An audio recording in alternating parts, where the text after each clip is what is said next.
There's very nearly a built-in audience for them because all the other films have done so well. On the other hand, it puts a great deal of responsibility on your shoulders. Now you have to deliver. But any actor will tell you this, that it's much easier and much more pleasant and much more rewarding to be involved in a project where the written word is not just the guide, it's the whole trip.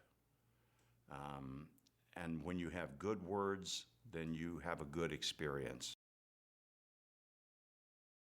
He doesn't shy away from the emotion of deeply felt love and affection and the way that that can have an influence, sometimes good, sometimes bad, but it has an influence on the rest of your life. The Best of Me is about a young couple who discover each other and discover love in each other for the first time, and through a series of events don't necessarily lose each other, but lose that sense of the love that they had for each other, and they have the gift of having that brought back to them. He's sort of the character who brings this whole notion of love and how powerful it is and how powerful it can be and ultimately how powerful it should be to these kids. And he sort of mentors them in this whole concept of love. And he's an adoptive father, he's father confessor, he's lots of things, but primarily he's just sort of the Greek chorus for the audience, but he's the guy who teaches these kids what true love is really all about. Luke's a dynamite kid, and I know he's a full-grown adult and everything, but with our age difference, he's like a kid to me. But he's so earnest, and he works so hard, and he's got a lot of talent. But what he brings to this whole enterprise, and I don't mean just this movie, but what he brings to his profession is the discipline and the work ethic of an athlete, which he is. He's a rugby player,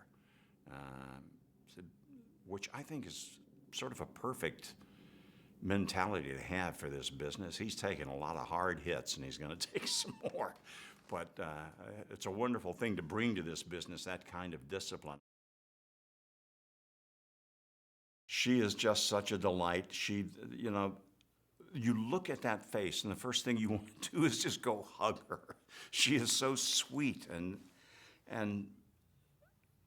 she is the perfect person to play this role, because you look at that face and you immediately want to fall in love there. That's the easiest thing in the world would be to fall in love with that girl. And so this, again, just a delightful person to work with. The precision of the directing.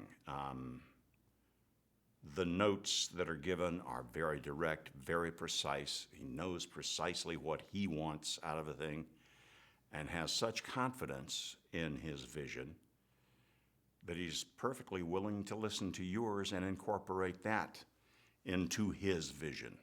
And I think some of the best work that we did wasn't necessarily on the script page. We did some improvisations that were, I think, just dynamite stuff, and not just me, with the kids, with everybody. We've got that, it's in the can, now let's try to do thus and such. And it's just very pleasant work. It's not just stuff that's hanging on a wall or a piece of furniture that's over here. It's created this whole environment for the actors to work in. And when your habitation is rich, then your performance can be richer. If you're not having to spend a lot of your time imagining the place that you grew up in, that you fell in love in, that you spent your married life in. If you don't have to imagine those things so much, most of your work is done then. And I have to give these guys high praise. They created a wonderful environment for me. You know, all of Tuck's memories are in that set, and that's delicious. You will be entertained. There'll be some laughter. You will be moved. It won't leave you neutral, and that's there's an old saying in show business that you can do many things to an audience. You can outrage them, you can make them laugh, you can make them cry, you can make them think, you can do any number of things. The one thing you can't do is bore them. I don't think anybody will be bored with this movie.